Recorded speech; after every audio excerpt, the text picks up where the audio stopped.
ঈদের দিন এবং ঈদের পরদিন ভুলেও এই সব জায়গায় যাবেন না, বিশেষ করে এই দুটো জায়গায়। Welcome back to my another new blog. কেমন আছেন সবাই?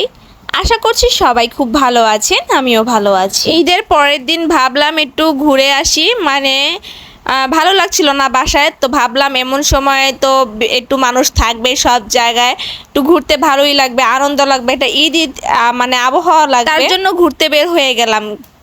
হলো ফার্স্টে 10 পাইপ, কিন্তু বিশ্বাস করেন এত পরিমাণে মানুষ হবে কখনোই ভাবতে পারিনি। তাহলে আমি এখানে এই দিন বেরই হতাম না, এত পরিমাণে মানুষ ছিল, না হাঁটা যাচ্ছিল, না কোথাও বসা যাচ্ছিল, না কিছু খাওয়া যাচ্ছিল, না কোনো রাইডে ওঠা যাচ্ছিল। এত পরিমাণে মানুষ ছিল যে এক জায়গা থেকে আরেক জায়গায় যে হেঁটে যাব সেই জায়গাটুকু ছিল না, এতটা পরিমাণে মানুষ ছিল, আসলে মানুষের জন্য শান্তি নিঃশ্বাসও ফেলতে পারছিলাম না, এরকম একটা অবস্থা হয়ে গেছিলো। মনে হচ্ছিল যে নিঃশ্বাস নিতেও সমস্যা হচ্ছিল। তো তাড়াতাড়ি কি করব, আর কোনো রকমে কতক্ষণ দাঁড়িয়েছিলাম, দেখছিলাম যে কোথাও সামনে যাওয়া যায় কিনা, ওখানে কি মানুষ কম কিনা, কোনো রাইডে ওঠা যায় কিনা, কিন্তু দেখছিলাম যে এত পরিমাণে পোলাপান বা কি করব, গিয়ে বোকা হয়ে গিয়েছি। কতক্ষণ আর কি দাঁড়িয়েছিলাম, কোথায় যাব কি করব কিছু ভাবতে পারছিলাম না, হাঁটতেও পারছিলাম না। তো অনেকক্ষণ যাবত এরকম স্টপ হয়ে দাঁড়িয়েছিলাম। তো ভাবলাম যে এরকম ভাবে দাঁড়িয়ে না থেকে এখন নারায়ণগঞ্জ চাষারা চলে যাই। এটা ছিল 10 পাইপ, জালকুড়ির 10 পাইপে গিয়েছিলাম। তো এখান থেকে চটাপট আবার নারায়ণগঞ্জের চাষারা চলে যাচ্ছি দ্য রুফটপে। তো এখানে দ্য রুফটপে চলে আসলাম, এটা হলো বেইলি টাওয়ারের আর একটু ভিতরের দিকে আর কি।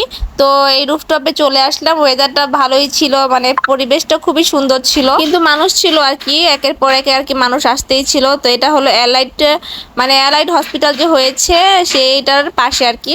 তো যাই হোক, এই যে এখানে খুব আরাম করে বসেছি, পরিবেশটা দেখতে ভালোই লাগছিল, সন্ধ্যা হয়ে আসছিল, আবার ছবি তোলার জন্য খুব পারফেক্ট একটা জায়গা বলা যায়। অনেকক্ষণ যাবত বসেছিলাম খাবারটা অর্ডার দিয়ে, যাই হোক একটু লেট করে খাবারটা আসছে। তো প্রথমে চলে এসেছে বার্গারটা আর কি। তো আমরা কোল্ড কফিটা খেতে খেতে এখানে দেখলাম বার্গারটা চলে এসেছে। তো তাছাড়া আরও কিছু খাবার অর্ডার দেওয়া হয়েছিল, আস্তে আস্তে সেগুলোও চলে আসবে। তো বার্গারটা কালারটা খুবই সুন্দর ছিল। আর এখানে চলে এসেছে পিৎজাটা, এই যে পিৎজাটা লার্জ সাইজের পিৎজাটা অর্ডার দেওয়া হয়েছিল। তো আর সাথে ছিল পাস্তাটা আবার সাথে সাথে দেওয়া হয়নি, অনেক লেট হয়েছে আবার পাস্তাটা আসতে। যাই হোক, এখানে আমরা পিৎজা এখন খাবো, অনেক ক্ষুধা লেগে গিয়েছে, যেহেতু আমরা সেই বিকেলে 4টার দিকে বের হয়েছি, আর এখন প্রায় আর বেশি বাজে। তো এই যে এখানে আমরা আবার চলে আসলাম পিৎজা খাওয়ার জন্য। তো এখানে পিৎজা সার্ভ করা হচ্ছে। তো আমরা সবাই সবার প্লেটে একে একে পিৎজার স্লাইসগুলো নিয়ে নিচ্ছি। যাই হোক, এখানে পিৎজাটা অর্ডার দেওয়া হয়েছে সসেস পিৎজা। তো পিৎজা খেতে খেতে এখানে আবার চলে এসেছে। তো আজকের ভিডিওটি এই পর্যন্তই, ভালো থাকবেন সবাই।